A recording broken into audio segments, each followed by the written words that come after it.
Merci pour celles et ceux qui sont restés. Merci à celles et ceux qui viennent d'arriver pour cette discussion que nous allons avoir dans quelques instants à propos du développement des provinces du Sud, des provinces marocaines en l'occurrence, et peut-être pas seulement, puisque ça va rayonner au-delà des provinces du Sud marocain.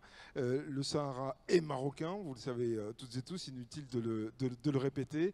Et maintenant, c'est non seulement un fait accompli, mais c'est aussi un fait historique, on le sait. Pour en parler, Monsieur Rejwalina, voilà. Merci d'être ici. Vous êtes conseiller spécial du président de Madagascar et ancien ministre des Affaires étrangères de Madagascar. Merci. Milton Findlay, merci aussi d'être avec nous. Vous êtes ancien ministre des Affaires étrangères du Libéria. Vous avez la spécificité ici d'être anglophone. C'est pour ça que si vous avez besoin d'une traduction, vous avez normalement un casque près de vous pour traduire les propos de Monsieur Findlay. Monsieur Fahmy Saïd Ibrahim, vous êtes, vous, ancien ministre des Affaires étrangères des Comores. Merci également d'être présent. Et puis deux professeurs universitaires. Je commence par celui qui était à l'heure, Monsieur Chokraoui Loudani. Vous êtes donc professeur universitaire. Et Monsieur Zakaria Abouddahab, vous êtes vous aussi professeur universitaire. Merci également. Prenez place. Nous avons beaucoup de choses à nous dire à propos de ces provinces du Sud et du développement des provinces du Sud. Je vais commencer par vous poser à chacun à tour de rôle, et vous pourrez y répondre comme vous le souhaitez. La première question qui est assez générale, somme toute, sur ce développement des provinces du Sud. Il est vrai que la diplomatie marocaine a beaucoup œuvré pour obtenir la reconnaissance de la marocanité du Sahara. Pour nous, Marocains, c'est une évidence depuis toujours, mais ça fait toujours plaisir de voir les pays qui viennent ici au Maroc reconnaître la marocanité du Sahara. Et bon, même si pour nous ça ne fait pas un pli, bah ça fait toujours chaud au cœur.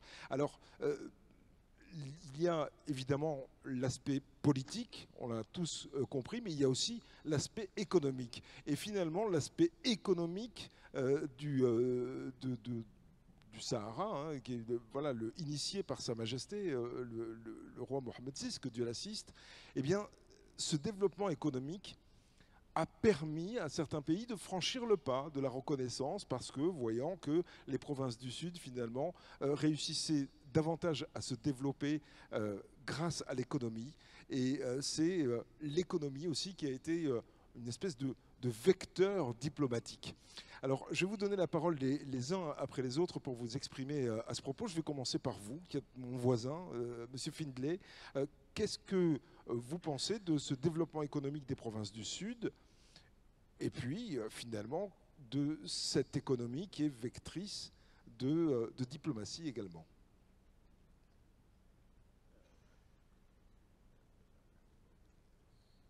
Alors, je vais donner la parole à votre... Ah, vous pouvez. Voilà. Alors. Um, Thank you. You know, the issue of Moroccan rights to the territory of southern Morocco is one that is, we cannot deny.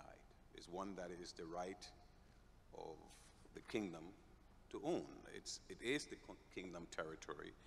And as far as we are concerned, Liberia, we have taken a position on that to ensure that Morocco is united.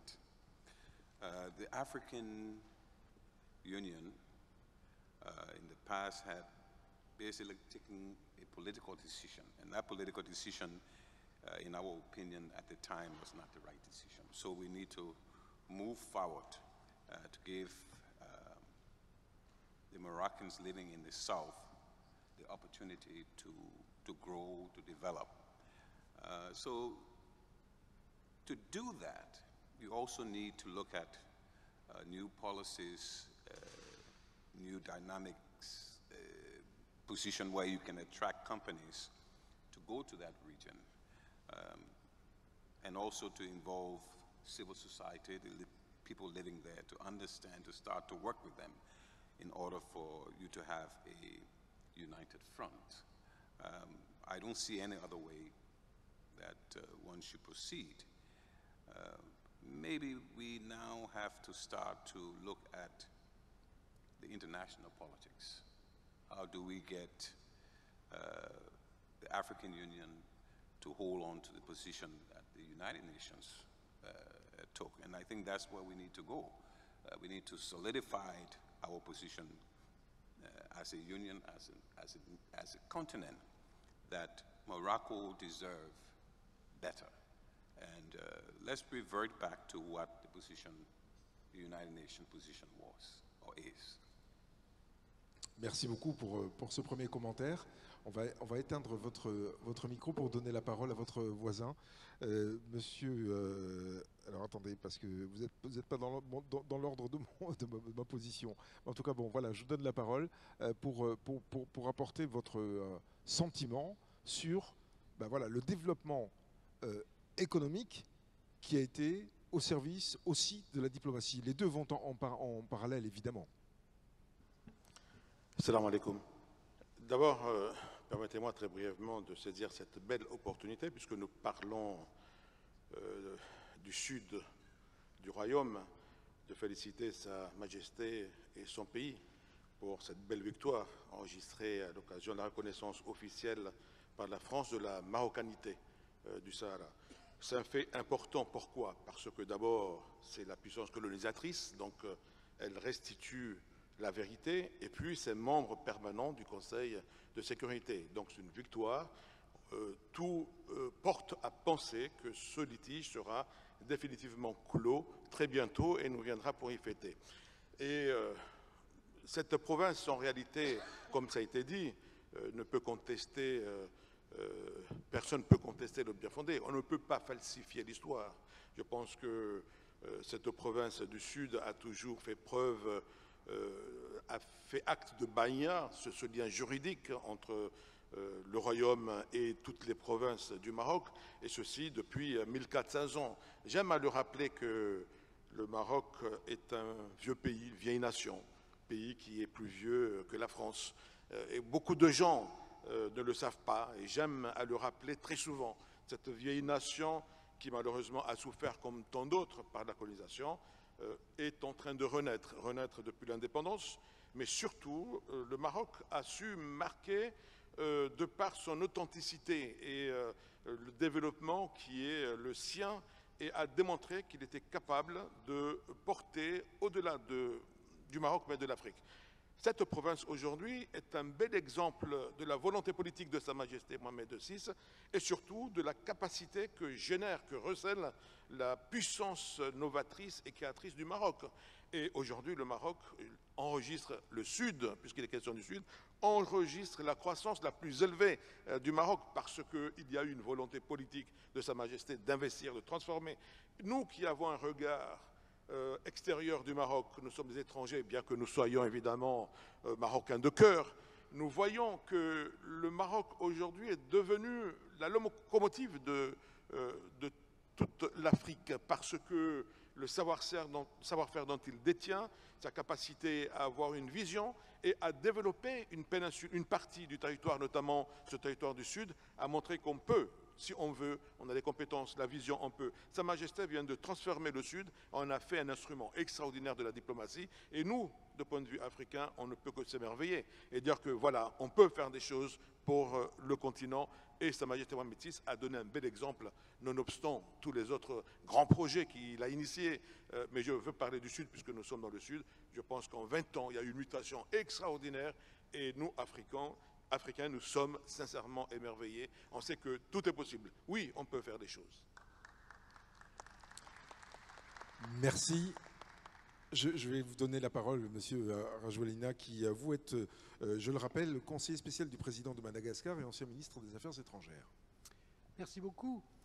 Moi, tout d'abord, sans paraphraser mon frère comorien, je veux tout d'abord rendre hommage à la diplomatie de Sa Majesté le Roi Mohamed VI et naturellement à notre frère Nasser Bourita, qui depuis de nombreuses années mène une diplomatie entre guillemets, je dirais offensive, une diplomatie que je partage, puisque moi-même, lorsque j'étais ministre des Affaires étrangères, j'étais assez volontariste dans les combats que je menais.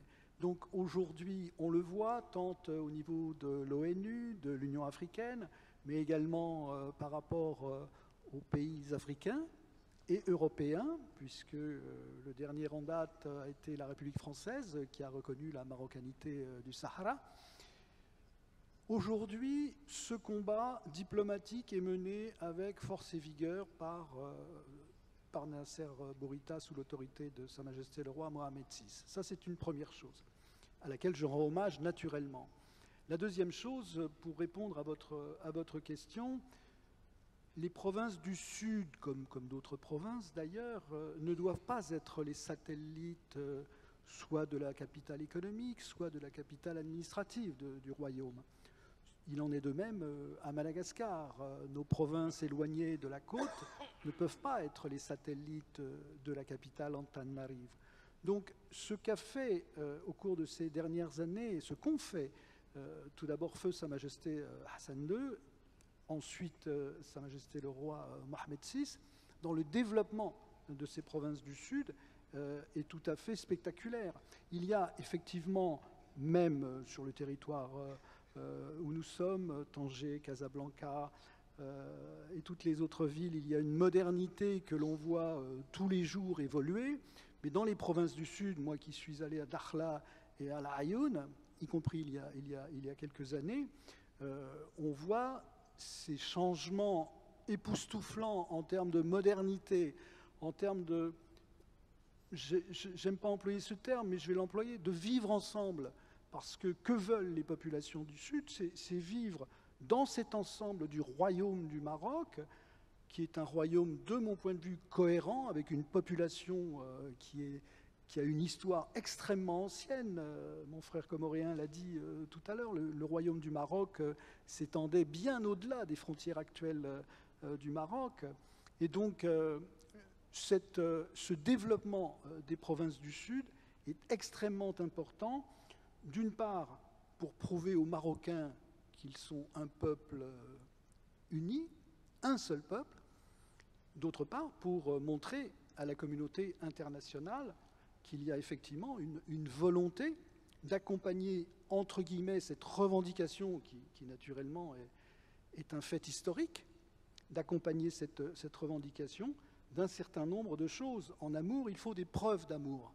Et le développement des provinces du Sud par Sa Majesté le Roi Mohamed VI aujourd'hui est quelque chose qui est prouvable, prouvé et qui est vu par la communauté internationale.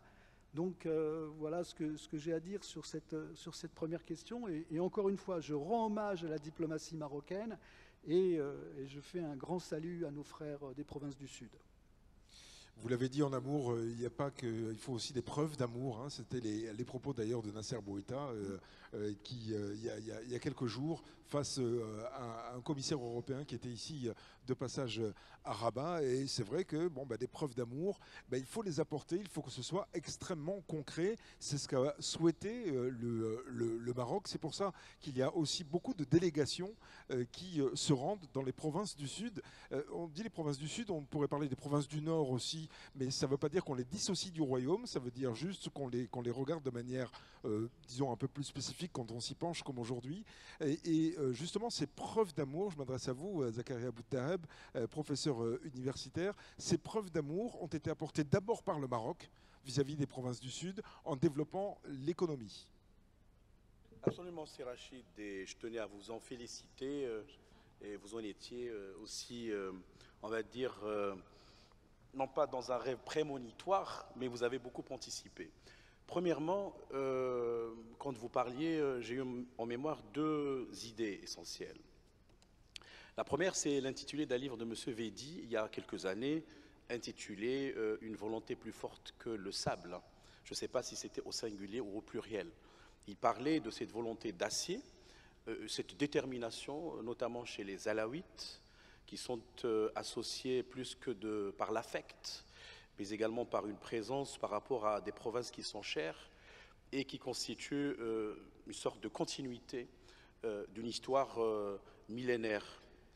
Deuxièmement, j'ai eu une mémoire aussi, Sharqawi, il doit être un cousin, en tout cas c'est un chercheur au CNRS français, Mohamed Sharqawi, un ouvrage très intéressant, je recommande de le lire, écrit il y a quelques années, puisqu'il a travaillé sur les contrats de mariage, en disant que finalement ce ne sont pas des contrats monogames mais exogames entre les populations du Sud et le reste du pays. Et il avait écrit, c'était très intéressant, en plus d'un concept qu'il a tiré de l'ancienne Rome, l'ibris ou l'ubris impérial, il a dit que l'histoire du Maroc sans le Sahara est incompréhensible.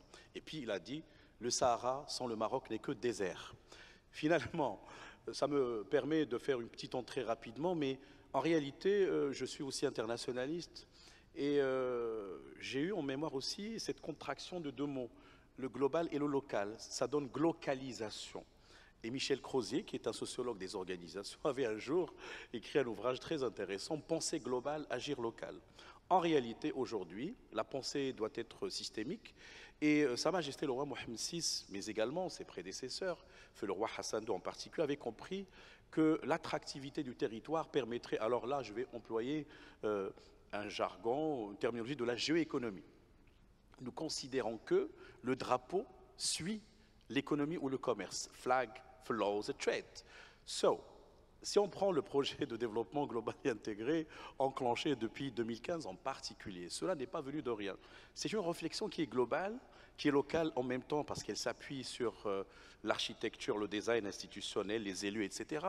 Mais avec des projections, avec des connexions, dans le sens où on voudrait multiplier le coefficient géoéconomique de ces provinces et les fruits commencent à apparaître progressivement. On peut parler de la voie express Tiznit-Dakhla, 1000 km, ce n'est pas rien, avec des milliards de dirhams. On peut parler du port de Dakhla en cours d'achèvement, etc.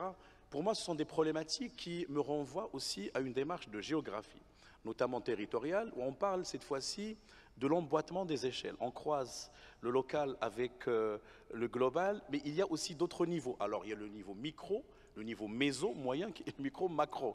Je crois aujourd'hui que ces provinces très chères à nous, d'ailleurs j'ai visité comme vous peut-être, Smara, Dakhla, Bouche d'Or, Laayoune, Tarfaya aussi, ainsi que d'autres, sont en train de s'intégrer à une division internationale, je dirais peut-être du travail, même si c'est un peu ancien comme appellation, mais ça me permettrait de voir aujourd'hui qu'elles sont dans une fonctionnalité intéressante. Il y a encore du chemin à parcourir, mais je vais, pour terminer, pour ne pas être trop long, prendre deux indicateurs très importants. Le taux de participation électorale est l'un des plus élevés au Maroc, les provinces du Sud. C'est important. Ça veut dire l'attachement au local, à la participation. Et on peut soulever des problématiques de sociologie locale. Deuxième aspect, le PIB régional, toute proportion gardée, est pratiquement au même niveau que les régions les plus avancées au Maroc, Casablanca, Tanger, etc. Ce qui fait que véritablement il y a eu un effort, je dirais plus fort que les sables. Voilà. Merci beaucoup. Je vous pose à vous aussi la même question, au final, la même question introductive sur voilà, l'économie au service de la diplomatie ou la diplomatie au service de l'économie. Ça va un peu dans les deux sens. Aujourd'hui, il faut le dire avec courage que le Maroc il a fait un grand effort depuis 1975, le départ du dernier soldat espagnol. Le Maroc il a trouvé cette région un immense désert, sans des infrastructures, c'est rien du tout. Et après, donc, il y a une métamorphose, une mutation très très profonde. Et maintenant, avec ce qu'on voit, les provinces du Sud deviennent un centre d'influence stratégique à l'échelle continentale, à l'échelle de la doctrine géopolitique de l'Atlantique, du nord de l'Atlantique. Et même maintenant, il y a une autre conception à concevoir, que les provinces du Sud deviendront un centre d'intérêt stratégique pour la nouvelle doctrine géopolitique marocaine, le sud de l'Atlantique. Mais j'estime qu'aujourd'hui, c'est très important de revenir un petit peu en arrière pour comprendre ce développement, le sens et le sens de ce développement. Bien sûr, c'est l'intégrité territoriale, mais aussi il y a une nécessité stratégique. Vous savez, les pères fondateurs de cette nation qui a 2 siècles, toujours ils avaient un profondeur stratégique qui dépasse l'Afrique de l'Ouest. Et avec la conférence 1884, il y avait cette déliquescence, cette dislocation au niveau du continent africain. Et le Maroc s'est retrouvé malheureusement handicapé par une colonisation espagnole et une colonisation française. Les provinces du Sud, ils étaient vraiment cette rempart qui a été créé par le colonisateur pour créer cette dislocation entre le Maroc et sa profondeur stratégique. Et après donc l'indépendance du Maroc, il y avait cette relation de mettre en place donc, cette nécessité stratégique d'accomplir ce que je peux appeler donc l'accomplissement stratégique de l'État-nation marocain. Parce que les provinces du Sud, c'est un pilier stratégique de l'identité et de l'unité marocaine. Et de fait, aujourd'hui, lorsqu'on voit ce développement économique, comment il se concrétise avec, à l'échelle verticale et à l'échelle horizontale, avec à peu près, depuis le lancement du nouveau modèle de développement économique au 7 novembre 2015, à peu près 700 projets de dimension stratégique, avec le port atlantique d'Akhla qui devient un hub de dimension géoéconomique qui va relier deux doctrines géopolitiques très intéressantes, à savoir l'Indo-Pacifique avec les États-Unis englobant le continent africain et aussi l'Amérique latine, l'Amérique centrale, et aussi d'émerger vers créer des corridors stratégiques allant vers l'Europe de l'Ouest. Et de fait, aujourd'hui, on voit cette vision éclairée de Sa Majesté le roi Mohammed VI, que Dieu l'assiste, comment il a façonné donc un territoire qui a été récupéré en 1975, délabré, rien du tout, un immense désert, en tant qu'un atout géostratégique, pas à l'échelle nationale, mais aussi à l'échelle continentale et à l'échelle internationale. Et c'est pourquoi, franchement, il faut vraiment saluer cette perspicacité, cette persévérance stratégique et cet regard stratégique de Sa Majesté, parce qu'aujourd'hui, le Maroc, à travers les provinces du Sud, il est en train de mobiliser et en train de mettre des initiatives. Tout à l'heure, vous avez discuté, c'est Rachid, les deux initiatives de l'Atlantique, l'inscription des pays afro-atlantiques, les 23 pays dans la géostratégie de l'Atlantique, et le désenclavement des pays du Sahel à travers les provinces du Sud vers l'Atlantique. Et ça montre qu'aujourd'hui, les provinces du Sud deviendront un vecteur de développement à l'échelle régionale, à l'échelle continentale et à l'échelle internationale.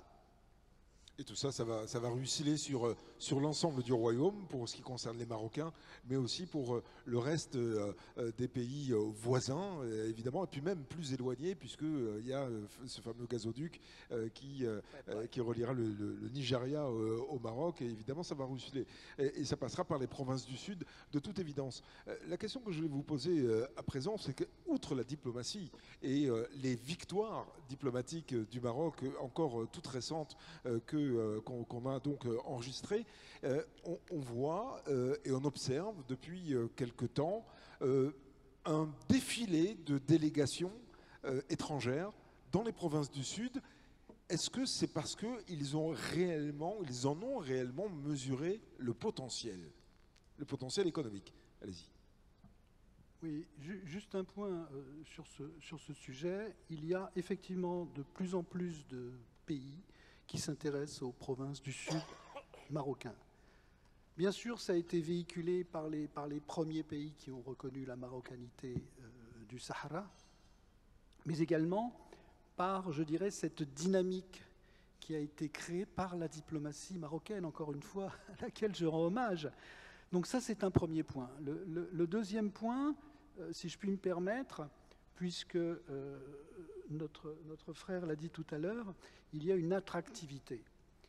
Et de mon point de vue, en tant que communicant, je pense qu'il faut faire un branding de ces provinces du Sud. Il faut je crois, les mettre davantage en exergue pour expliquer, parce qu'effectivement c'est une revendication politique, mais également il faut expliquer qu'il y a un certain nombre de ressources.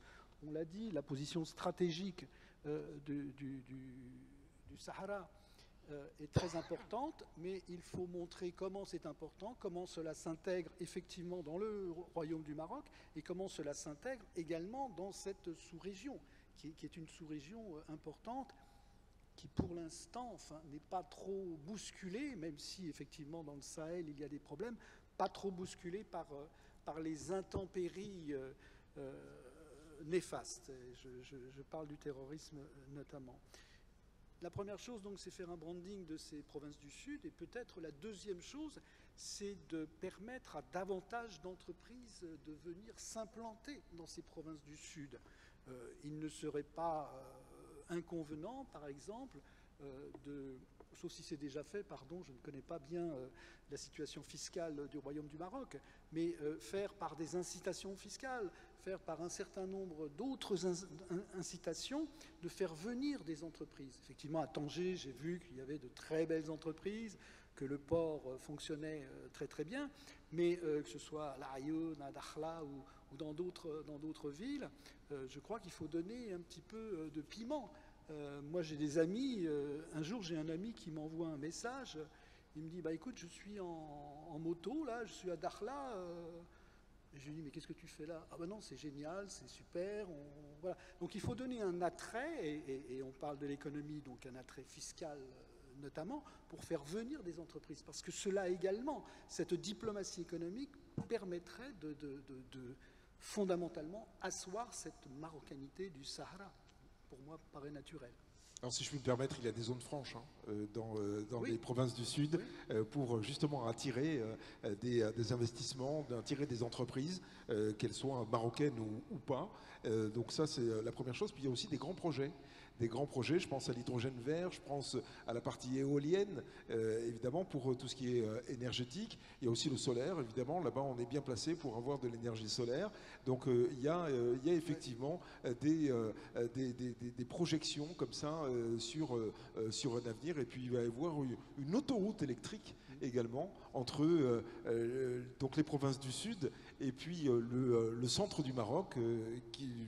Voilà, aux alentours de Agadir jusqu'à Casablanca pour de l'électricité décarbonée qui va arriver des provinces du Sud. Donc il y a effectivement aussi cet attrait. Je vais me tourner vers vous, si vous le voulez bien, monsieur Saïd Ibrahim, sur justement le fait que le Maroc soit complètement ouvert, y compris sur ces provinces du Sud, pour accueillir tous ceux qui souhaitent y investir pour le développement de cette région et aussi du Maroc et puis aussi leur propre développement. Qu'est-ce que vous en dites? D'abord, je voudrais rappeler que le Maroc a toujours été une terre d'ouverture, historiquement, une terre d'accueil, même dans les moments les plus difficiles de l'humanité. Je pense aux peuples juifs persécutés, qui ont fui de l'Europe, ils ont trouvé refuge dans votre beau pays. Je pense pendant la Deuxième Guerre mondiale, quand ils étaient aussi persécutés, les résistants en France et en Europe, ils fuyaient vers votre beau pays. Donc cette hospitalité, elle n'est pas légendaire, elle est réelle, elle est culturelle, elle est sociologiquement implantée dans la culture du Maroc. Donc c'est un atout extraordinaire parce que le Maroc, le peuple marocain a montré de par ces 1400 ans d'histoire que c'était un lieu, un havre de paix, de stabilité, un pays où l'on pouvait venir sans risquer quoi que ce soit. Et effectivement, c'est important. Mais la diplomatie, c'est vrai, elle a été très active pour résoudre la question de cette province, mais surtout, je pense que l'économie marocaine, quand elle a pris son essor, parce que le Maroc n'est pas si riche en sous-sol que d'autres pays africains, mais c'est l'intelligence marocaine qui a fait qu'aujourd'hui, il y a des industries de pointe qui ont fait que le Maroc s'est enrichi et est devenu ce que le Maroc est devenu aujourd'hui. On parlait de cette province du Sud tout à l'heure en disant qu'il y a la démocratie, effectivement. Le professeur le disait si bien, c'est là où il y a un taux de participation dans les votes le plus élevé. Mais le PIB le plus élevé aujourd'hui, par tête d'habitant, c'est dans cette zone aussi. Et c'est pas rien, c'est important, parce qu'il y a une volonté de Sa Majesté Mohamed VI, et là c'est important, l'économie, parce que l'économie, c'est le support d'une diplomatie. Quand une diplomatie n'a pas ce support de la richesse créée d'un pays, la diplomatie peut vaciller. Alors que là, vous savez, Sa Majesté a investi 10 milliards de dollars dans cette province, après la marche de l'Aoun il y a 9 ans.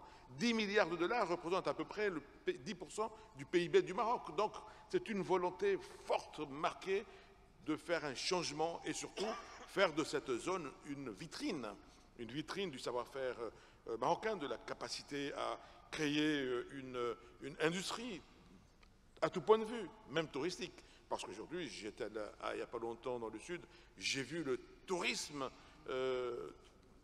lié aux activités maritimes. J'ai vu des Australiens venus jusqu'ici pour faire les activités maritimes sportives. J'ai vu, donc il y a une diversité qui est là, il y a une réussite. En 9 ans, je ne vois pas, je ne connais pas un autre pays qui a été capable de faire ce que Sa Majesté Mohamed VI, que Dieu l'assiste, et le peuple marocain a fait dans cette péninsule en 9 ans. 9 ans, ce n'est pas 20 ans, ce n'est pas 50 ans.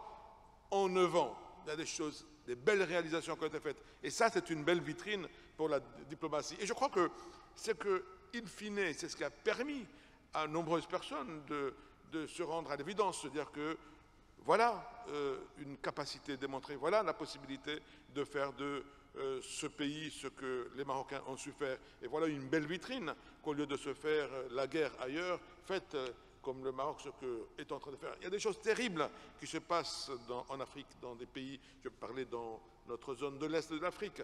Et quand on voit aujourd'hui ce que Sa Majesté a porté dans cette zone pour renforcer la paix, la stabilité, l'enrichissement de la nation marocaine, c'est quelque chose d'extraordinaire et c'est une très très belle vitrine C'est pour l'Afrique. un exemple pour l'Afrique et même pour le monde. Pour le monde entier, mais surtout pour nous, Africains, parce que je raisonne surtout sud-sud. Je pense que nous avons beaucoup à apprendre du Maroc et le Maroc a beaucoup à nous apporter.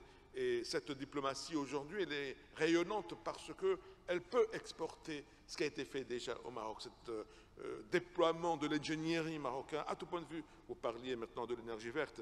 Il y aura de l'énergie verte qui sera exportée jusqu'à Londres, jusqu'en Angleterre. Et ça, c'est quelque chose d'extraordinaire. Quand on voit qu'aujourd'hui, dans le PIB marocain, il y a plus de 20%, je pense 25% du PIB qui repose sur l'exportation de voitures, quand on sait que l'industrie pharmaceutique, à un moment où l'Afrique était, où le monde était confronté dans une crise majeure qui était le Covid, l'industrie marocaine était capable de produire des masques et d'autres produits dérivés. Et on a vu la solidarité du Maroc et de Sa Majesté Mohamed VI quand il a assisté beaucoup de pays africains.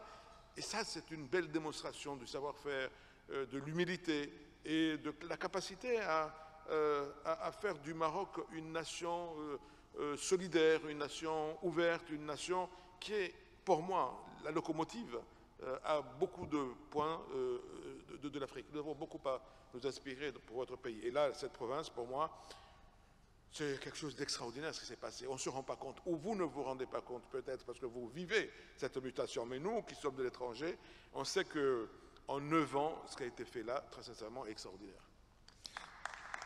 Monsieur Findlay, voir cette transmutation extraordinaire en un temps record, effectivement, vu de l'extérieur, c'est quelque chose qui impressionne.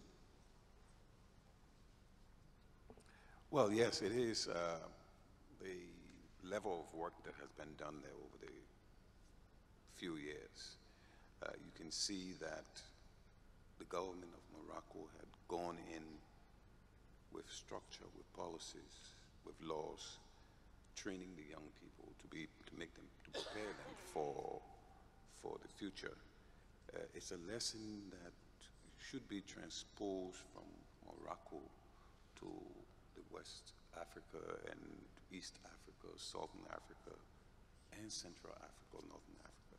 Because it's amazing that in today's world that you can have, within a short period of time, so much, so many programs, development programs, where you have this particular geographic setting that nobody really wanted to come to, nobody had interest in.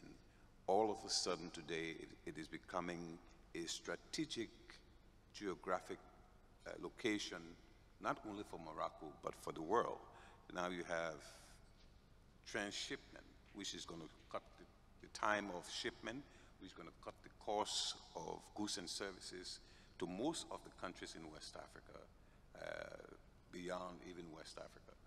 So we see that the dynamism that has been put into this development in southern Morocco by the initiative of the Moroccan government is going to go a long way. We are watching. Those of us who are in policy, you know, I'm not only a former foreign minister now, I'm also a sitting senator. So I'm a member of parliament presently. So we are looking at all of these models that are being established and being used. I have a good friend who was here yesterday, who's an electrical engineering PhD, and what he said, Morocco shouldn't be taking initiative or technology from Europe. They should be exporting to Europe. And you can see that happening in the auto industry. But you will see it happening also, his position is even energy. What Morocco has been able to achieve, the Europeans are way behind. And we hope that you can help us in the African countries to catch up. So we look forward to these models, policies, strategy in how we can also develop our part of the world.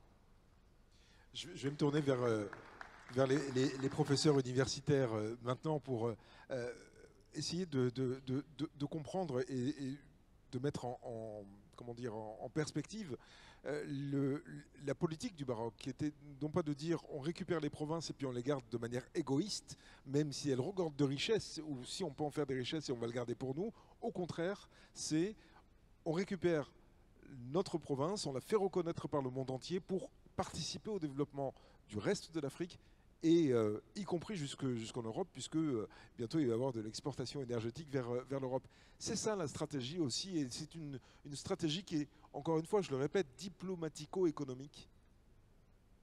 Zakaria. Tout à fait, c'est Rachid. Il y a aussi de la philosophie, il y a de la vision, il y a de l'imagination, il y a aussi des moyens qui sont mobilisés et mobilisables. Mais permettez-moi de rappeler l'intitulé d'un livre de feu, le roi Hassan II, Le Défi, qu'il avait écrit en 1976 aux éditions Albin Michel, quand il rappelle, entre autres choses, que nous sommes une communauté de destin et qu'il avait insisté sur ce trait caractéristique du Maroc, à savoir ce trait d'union entre le nord et le sud, entre l'Orient et l'Occident. Permettez-moi aussi de rappeler cette métaphore de l'arbre, quand il disait que le Maroc ressemble à un arbre dont les racines plongent en terre africaine profondément et qui respire grâce à son feuillage bruissant sur l'Europe, et que nos relations ne sont pas seulement verticales, et sont aussi horizontales, culturellement parlant, sur le plan religieux, etc. Par ailleurs, feu le roi Hassan II rappelait au prince héritier à l'époque, Sidi Mohamed, il disait, feu le roi Hassan II, que je ne cesse de lui ressasser que le style c'est l'homme, mais qu'il n'y a de style que dans l'ordre et le mouvement. Quelle que soit la méthode que vous allez emprunter, l'essentiel c'est de réaliser et d'atteindre l'objectif.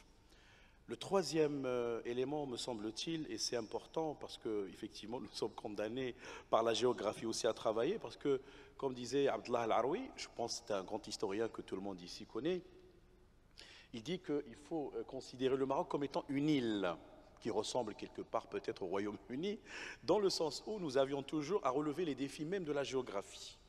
Il y a le Sahara au sud, mais il y a aussi la Méditerranée et l'Atlantique.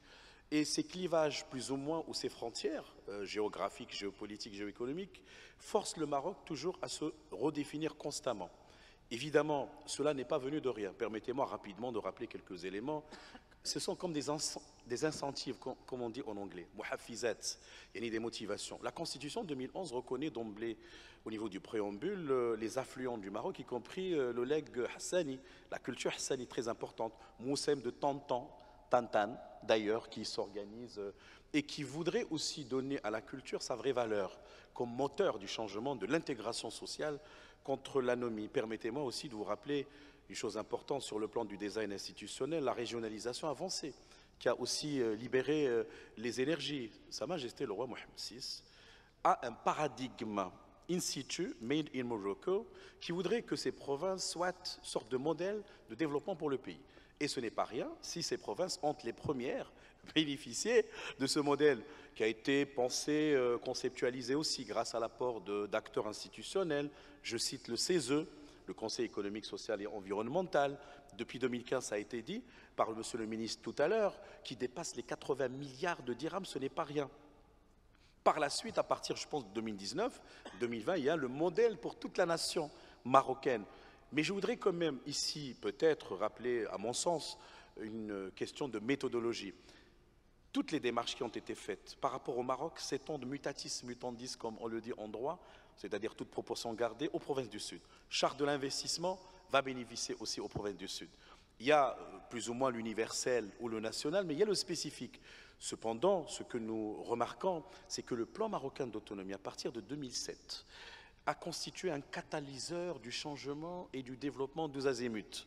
Et je pourrais même aller très loin, parce qu'il est avant-gardiste. Je reviens à ce que disait Charqaoui, parce qu'il a aussi pensé que cela pouvait constituer une sorte d'amorce d'un Maghreb des régions à sa manière, sachant bien que nos vis-à-vis les Européens ont aussi des chartes sur les régions, et cela nous permettrait peut-être de reprendre une expression dite, les idées me viennent comme ça à flot, par Sa Majesté en 2010 lors du premier sommet avec l'Union européenne, c'était en mars 2010, c'était à Grenada, pour une gouvernance euro-méditerranéenne qui envelopperait aussi les provinces du Sud.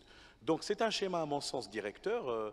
Si Hassan Saoudi, mon ami, certainement, je vais citer une expression qu'il chérit tant, c'est l'intelligence territoriale. Il y a véritablement aujourd'hui une véritable réflexion sur la place que les provinces du Sud devraient prendre, non seulement, comme disait Charqaoui Roudani, au niveau régional, l'Afrique de l'Ouest, le Sahel, etc., mais également au niveau continental et au niveau mondial. Le Maroc ne peut pas se faire sans les Marocains. Il y a ce patriotisme marocain qu'on connaît tous. On peut poser la question à n'importe quel Marocain qui se trouve dans cette salle et ailleurs. Il y a cette évidence que les provinces du Sud font partie intégrante du Maroc. Là aussi, c'est fondamental pour l'acceptabilité de l'investissement vers ces provinces du Sud, parce que c'est aussi une question qu'on peut envisager. Le Marocain considère de toute façon que les provinces du Sud font partie intégrante du Maroc, et donc, quel que soit l'investissement, c'est au Maroc. Oui. Bon, nous sommes à Tanger et j'estime que les Tangéroises et les Tangérois parlent bien espagnol. Il y a un proverbe qui tombe maintenant, c'est que la vida sin amor et la mort es mejor. La vie sans amour, donc la mort elle est meilleure. Et donc sans l'amour des Marocains vis-à-vis cette histoire, vis-à-vis cette communion qui existe entre le nord et le sud, cet amour qui s'est décliné dans une marche, qui est la marche verte, qui continue dans l'espace et dans le temps. Nous sommes de la génération 70, 77, 75.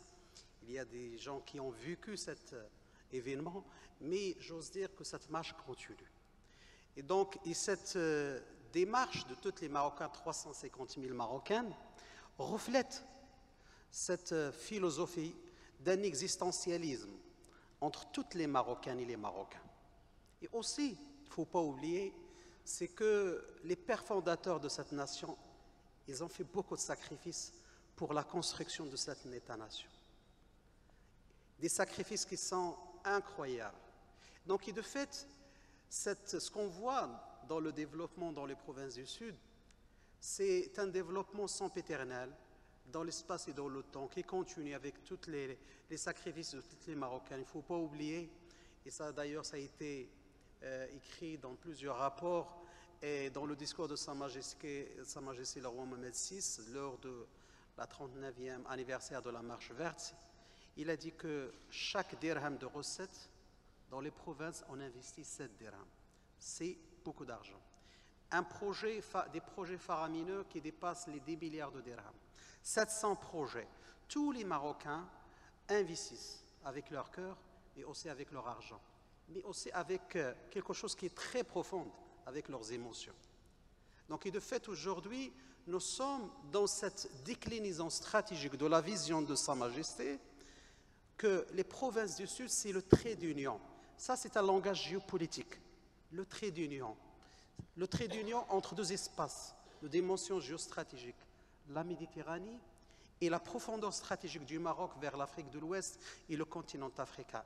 De là, on peut comprendre cette vision incroyable de créer, de transformer les provinces du Sud en tant que zone d'influence stratégique. Il y a le pipeline du gaz Nigeria passant par 14 pays vers l'Europe de l'Ouest, mais il ne faut pas oublier un autre pipeline, X-Links. C'est la production de 10,5 gigawatts avec 3,5 gigawatts destinés à l'UK.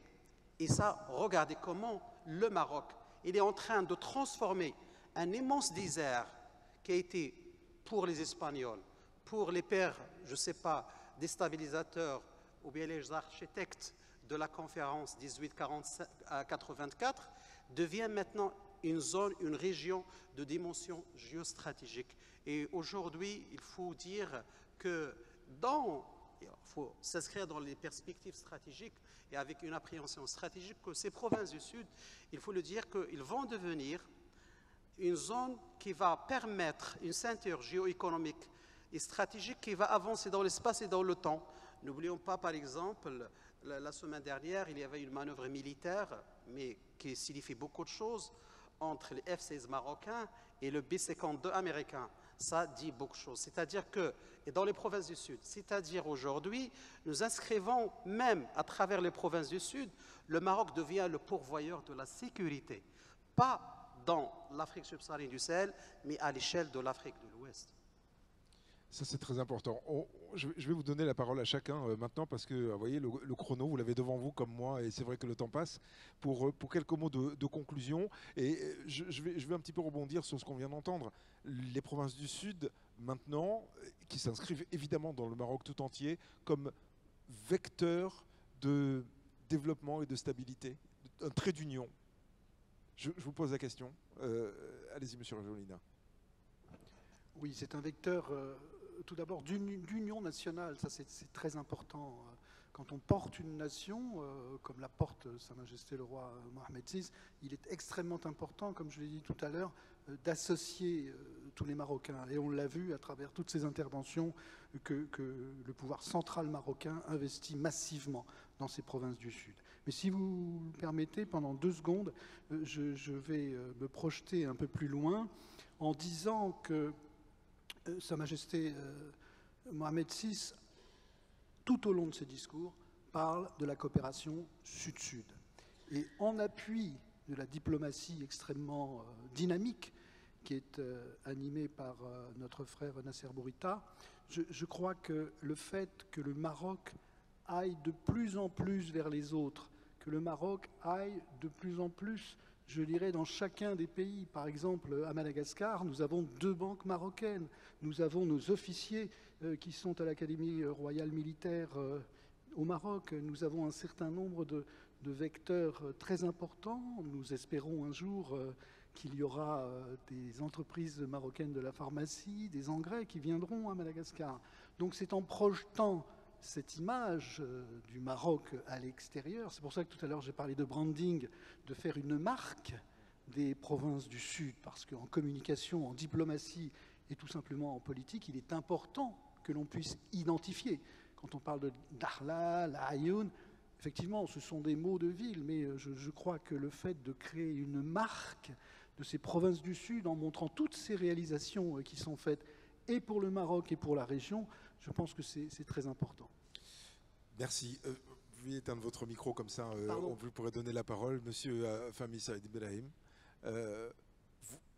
vecteur, voilà, un trait d'union entre avec les autres pays africains, où c'est déjà un trait d'union au Maroc. Et le travail n'est plus à faire, j'ai presque envie de dire, au Maroc. Maintenant, le travail est à faire aussi avec les autres pays, accentuer ou retracer ou ce trait d'union. Vous savez, la plus belle des choses qui puissent exister aussi, c'est l'éducation, la formation. Je pense que le Maroc a toujours été disponible depuis une 50aine d'années pour la coopération universitaire avec l'Afrique. Moi-même, je suis un produit de cette coopération Sud-Sud. J'ai fait mes 2 premières années de droit à l'université de Casablanca. Et à partir de cette université, j'ai continué à SAS, à Paris, pour devenir avocat plus tard, parce que j'avais fait le choix de faire du droit. C'est-à-dire que le Maroc a toujours été présent. Dans beaucoup de pays africains, il n'y a pas d'administration ou il n'y a pas de cadre formé au Maroc. Donc le Maroc a toujours été présent. Ce trait d'union existe, vous ne le savez suffisamment pas peut-être, mais le Maroc est non seulement dans nos cœurs, mais il est aussi dans l'administration, parce que nous sommes tous les ambassadeurs du Maroc dans nos pays. Et c'est comme ça que effectivement, les pays africains ont tissé des liens très forts et à travers cette belle réussite intérieure sur le plan économique, dans ces investissements, aujourd'hui, avec une nouvelle technologie, parce qu'il y a 30 ans, c'est vrai, on ne pouvait pas forcément voir ce qui se passe au Maroc, mais aujourd'hui, il y a une transparence totale. Tout ce qui se passe au Maroc, on le voit, et on sait comment le Maroc se développe, et on ne peut plus mentir à l'histoire. Et ceux qui ont tenté de tricher avec l'histoire en montrant une autre vision du Maroc, ils ont échoué, ils vont échouer. Parce qu'aujourd'hui, tout le monde est témoin de ce qui se passe, des belles réalisations dans notre pays. Et pour nous, c'est une chance d'Afrique d'avoir un pays comme le Maroc qui décline à tout point de vue, dans toutes les disciplines, une excellence, l'industrie pharmaceutique, l'industrie agronomique, l'énergie, dans tout en fait. Donc oui, bien sûr, l'Afrique a besoin du Maroc et je pense que c'est une belle vitrine. Et ce qui se passe dans le Sud aujourd'hui, pour nous, c'est une manière pour nous de dire qu'on peut faire des choses en empruntant cette voie, celle du Maroc. Milton Findlay, le Maroc, c'est tout entier, donc toutes ces provinces, est devenu un exemple pour le reste de l'Afrique aussi. Well, let me just say congratulations to Morocco.